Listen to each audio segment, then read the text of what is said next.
I love you, Allah.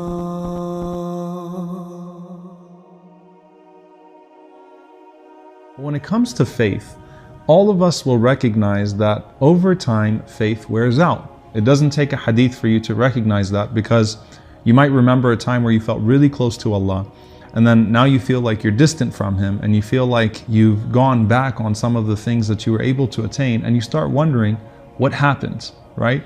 And the Prophet ﷺ says in this particular hadith, authentic narration, he says, إِنَّ الْإِيمَانَ لَا يَخْلَقُ فِي جَوْفِ أَحَدِكُمْ كَمَا يَخْلَقُ الثَّوْبِ.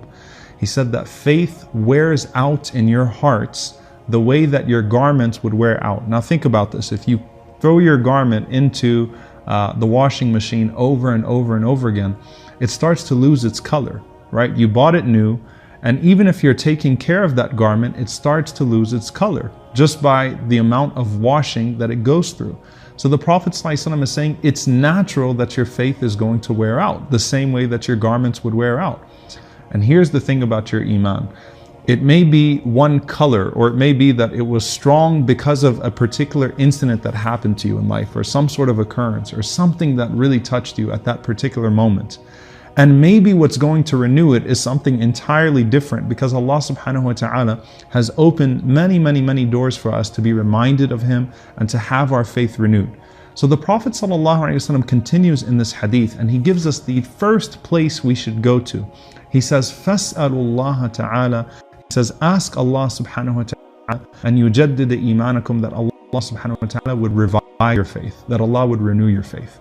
Before we get to any of the practical tips here, it starts off with asking Allah. Ask God, the one who enables your hearts, the one who puts faith in you, the one who responds to you. Ask Him to renew your faith, and that should be frequent in your du'as to Allah subhanahu wa ta'ala, in your supplications.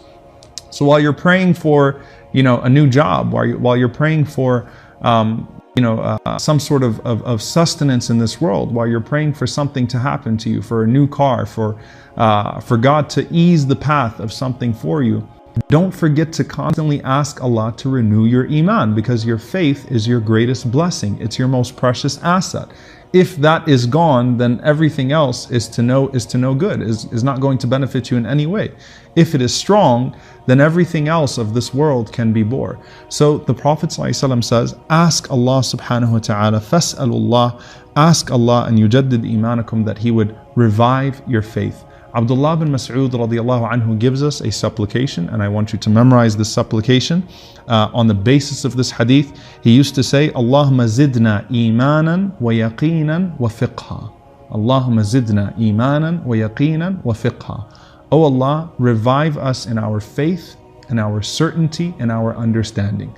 So asking Allah for increase in your faith, in your conviction, your certainty, in your yaqeen, and in your understanding of Allah subhanahu wa ta'ala.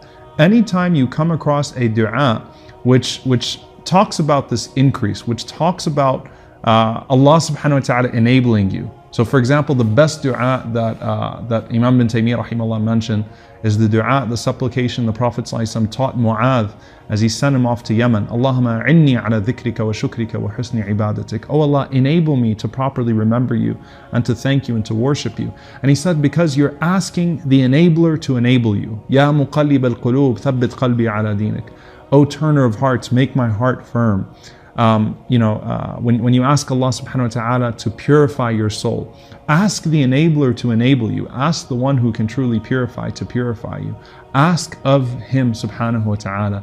And that's the best thing that you can do for your Iman, is to constantly ask Allah. And He forces you to in your prayer when you say, Ihdina as-sirat al-mustaqim.